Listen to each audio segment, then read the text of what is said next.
यकम मई की अफादियत से बेखबर मजदूर आज भी 2 वक्त की रोटी के हुसूल के लिए मजदूरी करते दिखाई देते हैं, जबकि हुकूमत ही नहीं है, उनको पता नहीं है कि आज हमारा दिन है। हमारे दिन की अफादियत के हवाले से सेमिनार कराए जा रहे हैं। उनका कहना है कि हमें अगर एक दिन भी मजदूरी ना मिले तो हमारे घर में चूल्हे ठंडे पड़ जाते हैं, बच्चों को कुछ पिला नहीं सकते। इस वक्त भी मेरे साथ एक मजदूर मौजूद हैं, उनसे जानते हैं कि इस बाबत उनका क्या कहना है।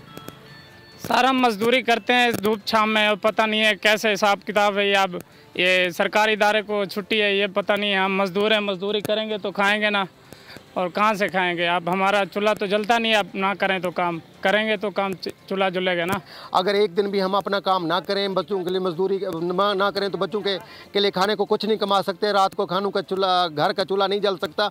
उनका कहना है कि अगर इस तरह के कोई दिन की अफादियत है, हुकूमत इस हवाले से कोई काम करना चाहती है तो हमें इस बारे में ब्रीफिंग करें। हमें बहुत शुक्रिया।